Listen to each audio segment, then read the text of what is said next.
With just 6 short posts, Elon Musk flipped his entire space strategy on its head, and SpaceX is now officially placing the moon at the center of its plans. This is the same person who only months ago argued that the moon was a distraction. The same CEO who spent most of his career insisting that no destination other than Mars was truly worth pursuing. The same executive who repeatedly dismissed lunar missions as a waste of resources that should be focused on building an interplanetary civilization. And yet today, he is committing SpaceX to becoming the tool that will build a city capable of growing and expanding on its own right on the surface of the moon. That raises some huge questions. What could possibly shift a mindset that once seemed so firm? How do you create a self-expanding city in an environment with no air, no liquid water, and constant radiation? And what challenges will test the very first humans who set foot there to stay? That's exactly what we're unpacking in today's episode of Tech Math. Mars's biggest obstacle comes down to launch timing. Earth and Mars line up in a favorable position for missions only once every 26 months, and each journey takes about 6 months. The consequence is brutal. If anything breaks, if a design fails, or if you need to test an improvement, you face a 2-year wait before you get another shot. The moon operates on a completely different rhythm. Launch windows open roughly every 10 days, and the trip takes just 2 days. By Musk's own estimates, a functioning lunar city could be up and running in under 10 years, while a Martian city would take closer to 20. This isn't a retreat from Mars, it's a strategy to make Mars achievable. Every system that must eventually work on Mars, radiation shielding, closed-loop life support, automated construction, and producing fuel from local materials, can be tested on the moon with turnaround times measured in weeks. A failure on the moon can be fixed in a matter of weeks.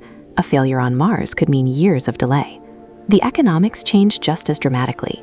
A Starship launch to the moon costs roughly the same as one to Mars, but in the time Mars allows a single attempt, the moon allows around 15. That means 15 chances to refine landing techniques, 15 opportunities to test new hardware, 15 learning cycles. The moon becomes a high-speed development lab, while Mars waits for the technology to mature from afar. At the heart of this vision is Alphabase, formed from starships that never fly home. Once a Starship lands on the moon, it's permanently repurposed, and its massive fuel tank becomes a pressurized living volume. A single vehicle provides about 1,000 cubic meters of habitable space, roughly equal to the entire living volume of the International Space Station, without any traditional construction or assembly. The cargo ship literally becomes the habitat. If the fuel systems are repurposed for water recycling and air circulation, you gain an additional 1,400 cubic meters of usable volume. Location is just as critical as design. Shackleton Crater near the moon's south pole offers a rare combination of near-constant sunlight along its rim for power generation and permanent shadow at its floor where water ice has accumulated over billions of years. Sunlight provides energy, ice provides drinking water, breathable oxygen, and rocket fuel. The site also offers a major communication advantage, more stable line-of-sight contact with Earth compared to equatorial regions that lose direct contact during the long lunar night. Nearby lies the South Pole Aitken Basin, one of the largest and oldest impact craters in the solar system, where deep crustal material is exposed at the surface. Scientists could study material from the moon's interior without drilling kilometers into solid rock. This is no longer speculation. Orbital surveys have already confirmed the presence of ice. The engineering pathway is clear. Heat the megalith, capture the released water vapor, and split it into hydrogen and oxygen. Oxygen sustains human life, and hydrogen combined with oxygen becomes rocket fuel. The moon has no global magnetic field and no atmosphere, which means solar radiation and cosmic rays strike the surface directly with no natural shielding.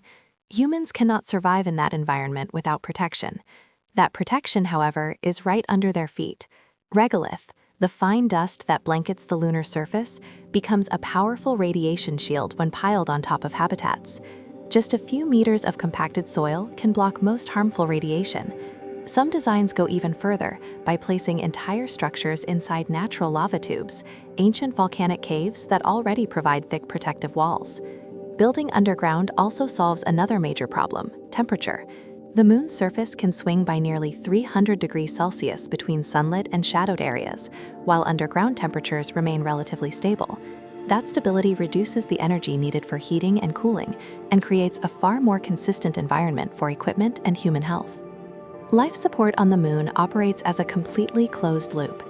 There is no resupply if something goes wrong.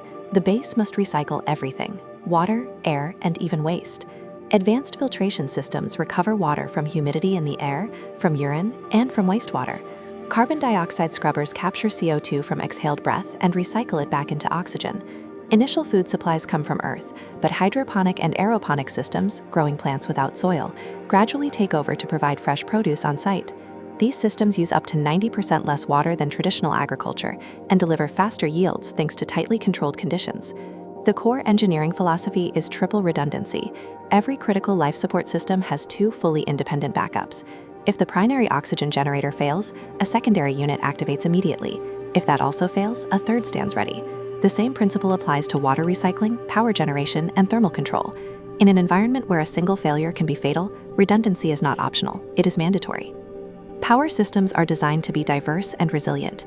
Solar panels spread across crater rims capture sunlight for long stretches, but the lunar night lasts about 14 Earth days, far too long for batteries alone to handle. The solution is compact nuclear fission reactors, scaled-down versions of terrestrial designs, providing continuous baseline power. Together, solar and nuclear energy ensure the base never loses electricity, never shuts down life support systems, and never cascades into disaster because of a single weak point. Launching construction materials from Earth currently costs around $10,000 per kilogram. Building an entire city that way would be financially impossible. The only viable solution is to use what's already there.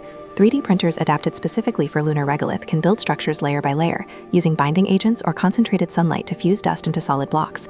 Robots handle the dangerous tasks, excavation, transport, and assembly, while humans focus on oversight and complex decision-making. Robots don't need shifts or rest, they work continuously. Autonomous excavators dig trenches for underground tunnels, construction drones stack regolith blocks into walls, and specialized vehicles haul materials between work sites. A team of 10 people could supervise hundreds of machines. Resource extraction follows the same model.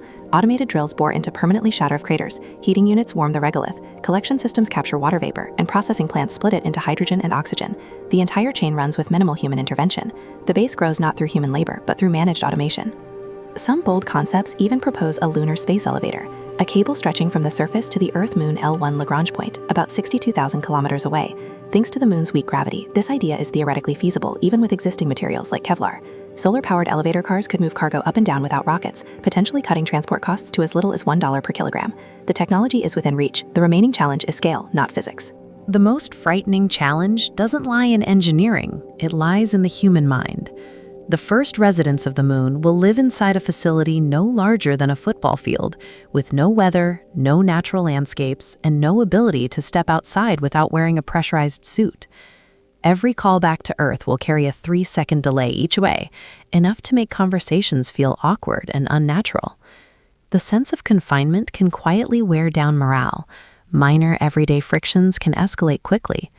Antarctic research stations and submarine crews have reported the same pattern.